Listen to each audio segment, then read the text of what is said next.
आप भी चौंक जाएंगे प्रभु शरणागति के लाभ सुनकर। अनंत फलदायिनी है प्रभु शरणागति। सादर नमस्कार मेरे प्यारे भाइयों बहनों, जय जय श्री राधे कृष्ण। आप देख रहे हैं आपका चैनल प्रभु शरणागत भक्त और मैं आपका सेवक शिव प्रसाद वर्मा। प्यारे दोस्तों, भगवान की सरल लाभ हानि की इच्छा से नहीं बल्कि अपने जीवन के लिए सर्वश्रेष्ठ सर्वोत्तम सहारा मानकर ही लेनी चाहिए। दोस्तों, आप लोगों से मेरी विनयपूर्ण आग्रह है कि समर्पण शरणागति की महान भावना को हल्के में न लीजिएगा।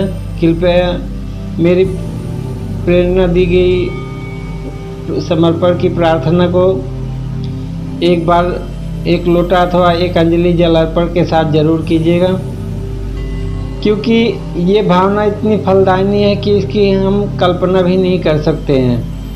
अब तक के मेरे अनुभव के अनुसार ये अस्थाई शांति प्रदायिनी अर्थात जीवन में असंभव दिखाई देने वाली मन की अस्थाई शांति सहज ही मिल जाती है, जो कि केवल भगवत कृपा से ही संभव है। जन्म जन्मांतर की भटकन से मुक्ति अर्थात मोक्ष प्रदायिनी है। धर्म प्रथिकता अर्थात अपने कर्मों और जिम्मेदारियों के प्रति निष्ठावान हो जाना। विवेकशीलता का जागृत होना अर्थात उचित अनुचित का बोध होने लगना। समदर्शिता अर्थात अपने पराये का भेद समाप्त हो जाना।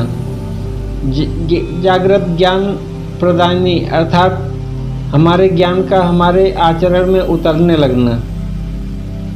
प्रेम ही प्रेम प्रदायिनी अर्थात माया से मुक्त होने के बाद प्रेम और आनंद का अनुभव होना।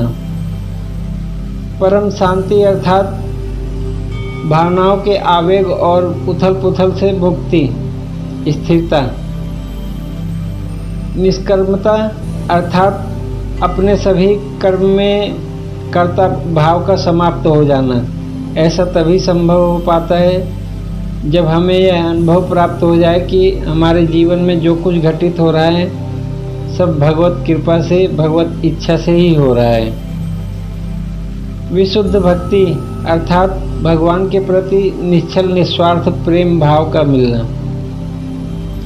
अनासक्ति अर्थात सांसारिक मोह माया से विरक्त हो जाना, परंतु अपने कर्म और कर्तव्य के प्रति सजगता और सक्रियता बनी रहती है। कर्म और आचरण की पवित्रता अर्थात कर्म और आचरण धर्म संगत हो जाना। अनहोनी से सुरक्षा अर्थात अकस्मात घटित होने वाली दुर्घटनाओं से सुरक्षा। भवसागर की माया से सुरक्षा अर्थात भावनाओं में बहते जाने की तत्परता से सुरक्षा। चरित्रहीनता तथा आबरू की रक्षा सुरक्षा अर्थात चरित्र का शुद्ध हो जाना और बहन बेटियों की इज्जत आबरू की भी सुरक्षा करती है। मेरे प्यारे भाइयों बहनों, इसके अतिरिक्त मैंने न जाने कितने आध्यात्मिक और भौतिक लाभ देखे हैं भगवत शरणागति के, जिनका वर्णन एक ही पोस्ट में कर पाना संभव नहीं है। समय आने पर इन सभी गुणों की भी विस्तृत जानकारी भी पोस्ट करूँगा।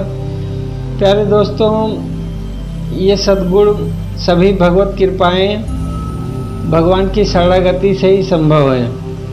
स्वयं के प्रयास या पुरुषार्थ से हम ईश्वरीय माया से कभी मुक्त नहीं हो सकते हैं। अपने ही मन में व्याप्त माया से मुक्त होने के लिए भगवत शरण परम आवश्यक है। परमात्मा अपने आश्रितों के लिए सदा सहायक होते हैं। हमारे एक भावपूर्ण समर्पण से ही हमारा जीवन उन्हीं की इच्छानुसार संपादित होने लगता है। इसलिए मैं बार बार आप मित्रों से निवेदन करता रहा हूँ कि आप स्वयं प्रभु परायण तो बने ही, साथ साथ अपने बच्चों और स्वजनों से भी शरणागत बनाएं। यदि आप पाना चाहते हैं जीवन में अस्थाई शांति, प्रेम, आनंद और मोक्ष, तो समर्पण की इस प्रार्थना को एक बार एक दिन एक लोटा अथवा एक अंजलि जल अर्पण के साथ समर्पण की इस प्रार्थना को जरूर कीजिएगा। हे भगवान, हे जगदीश्वर, हे विधाता, आप जो भी हैं, जैसे भी हैं, अब इस जीवन नैया की पतवार आपके हाथों में सौंपता हूँ, इसे अब आप ही संभालिए। अब मैं जैसा भी हूँ खोटा खरा आपकी शरण में हूँ नाथ, मुझे अब आप ही का आश्रय है। जगदीश्वर आप सभी मित्रों को अपना निर्मल आश्रय प्रदान करें। सादर सहित प्रणाम। जय श्री हरि।